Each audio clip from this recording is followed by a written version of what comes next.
पर उस भीम संसद में ये भी बताएं कि बिहार में जो दलितों पर अत्याचार हो रहा है, क्या इस संसद में इस बात का जवाब है जनता दल यूनाइटेड के नेताओं के पास?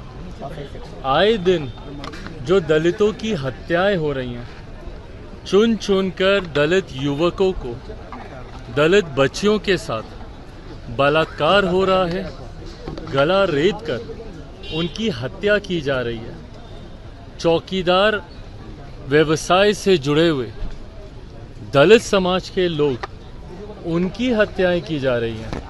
तो जब आप दलित संसद करते हैं, भीम संसद जब आप आयोजित कर रहे हैं, क्या इन बातों का जवाब है जनता दल यूनाइटेड के नेताओं के पास? जब आप प्रमोशन में रिजर्वेशन रोक देते हैं, बाकी सारे वर्गों का प्रमोशन आप करते हैं, पर आप दलित समाज से आने वाले लोगों का जब आप रिजर्वेशन, प्रमोशन में रिजर्वेशन को रोक देते हैं, क्या इसका जवाब है?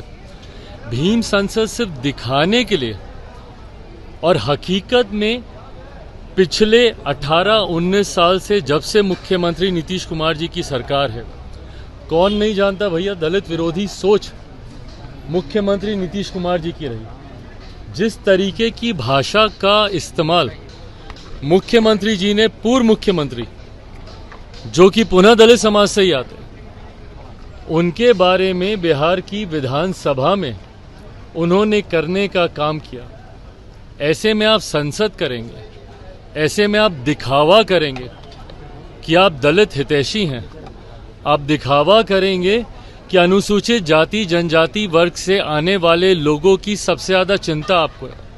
भाई आप ही है ना जिन्होंने अनुसूचित जाति समाज में बंटवारा करने का काम किया था, दलित को महादलित करने का काम किया था, और बड़े बड़े वादे करने का काम किया था कि 3 डेसिमल जमीन देंगे तो फलाना ढिमकाना। क्या हुआ? पिछले चुनाव से पहले इन्होंने ही घोषणा की थी कि अगर दलित समाज से, परिवार से आने वाले किसी भी व्यक्ति की अगर हत्या होती है तो उसे सरकारी नौकरी दी जाएगी। पहली बात तो प्रदेश के मुख्यमंत्री जो कि प्रदेश के गृह मंत्री हैं, वो हत्या की सोच रखते हैं, यही एक चिंता की बात है। पर बहरहाल बताएं कितने दलित परिवार में जहां पे हत्याएं हुई हैं, क्योंकि आए दिन हम तो जा रहे हैं भैया, हर हत्या पे जा रहे हैं, पर कितने ऐसे परिवार को सरकारी नौकरी देने का काम किया मुख्यमंत्री नीतीश कुमार जी और इनकी सरकार ने? तो जब आप भीम संसद कर रहे हैं तो कृपा करके इस भीम संसद में अनुसूचित जाति जनजाति में जितने अत्याचार हुए हैं उसका भी ब्यौरा यहाँ पे देने का काम ये सरकार करे, और जो खुद इस पार्टी के सर्वोच्च नेता की दलित विरोधी सोच है उसका भी जिक्र इस भीम संसद में होना चाहिए। विशेष राज्य के दर्जे की मांग कैबिनेट से भी प्रस्ताव पारित कर अब केंद्र को भेजा जा रहा है, आप सहमत हैं क्या? भाई मैं पूरी तरीके से सहमत हूँ, पर ये चुनाव के वक्त जब मेरे मुख्यमंत्री को विशेष राज्य के दर्जे की मांग याद आती है, आप लोग बताइए ना 2017 से लेकर 2022 तक कितनी बार इन्होंने जिक्र किया विशेष राज्य के दर्जे का। सारे इंटरव्यूज आप लोग के पास ही होंगे उस दौरान।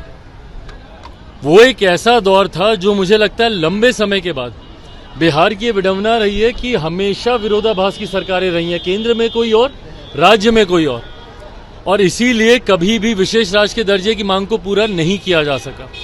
जब बिहार में एनडीए की सरकार थी तो केंद्र में यूपीए की सरकार होती थी, जब केंद्र में यूपीए की सरकार थी तो जब केंद्र में एनडीए की सरकार तो बिहार में महागठबंधन की सरकार। पर 2017 से 2022 का एक ऐसा दौर था जिसे हमारे प्रधानमंत्री जी डबल इंजन की सरकार कहते हैं। जब वो डबल इंजन की सरकार थी तो कितनी बार मुख्यमंत्री जी ने इस आवाज को उठाया कि बिहार को विशेष राज्य का दर्जा मिलना चाहिए। क्यों नहीं गए उस वक्त मुख्यमंत्री जी हमारे प्रधानमंत्री के पास?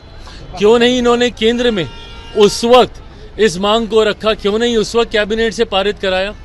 आज जब चुनाव सर पर हैं तो मेरे मुख्यमंत्री को विशेष राज्य के दर्जे की मांग की याद आती है और उसको लेकर ये आंदोलन करेंगे। 19 साल के मुख्यमंत्री आज आंदोलन करेंगे। भैया किसको झुंझुना पकड़ा रहे हैं आप? किसको मूर्ख समझ रहे हैं? बिहार की जनता को मूर्ख समझ रहे हैं क्या? आज 19 साल के बाद आपको याद आ रहा है कि बिहार को विशेष राज्य के दर्जे की मांग की जरूरत है? और इन 19 सालों में आपने क्या किया भैया? आपने क्या किया ताकि बिहार की अर्थव्यवस्था बेहतर हो? बिहार में रेवेन्यू जनरेशन के कितने सोर्सेज आपने खोले? बिहार में प्रति व्यक्ति आय बढ़े, इसके लिए आपने कितना काम किया? भैया हम तो समर्थन करते हैं, पूरी तरीके से समर्थन करते हैं, पर ये आपकी नाकामी को दर्शाता है कि 19 साल के बाद भी मुख्यमंत्री नीतीश कुमार जी को अगर विशेष राज्य के दर्जे की मांग करने की जरूरत पड़ती है तो ये मेरे मुख्यमंत्री की गलत नीतियों को प्रमाणित करता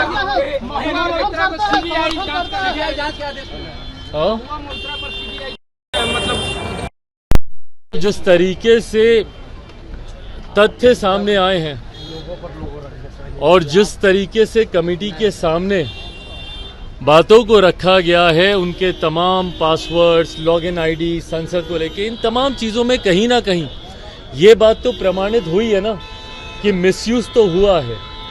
अब ऐसे में ज़रूर ये जांच का विषय बनता है, जांच में और तथ्य सामने आएंगे। अमर उजाला अब आपके टीवी पर भी। अपने स्मार्ट टीवी पर YouTube पर सर्च करें अमर उजाला, चैनल सब्सक्राइब करें और देखें ताज़ा खबरें, वो भी HD क्वालिटी में।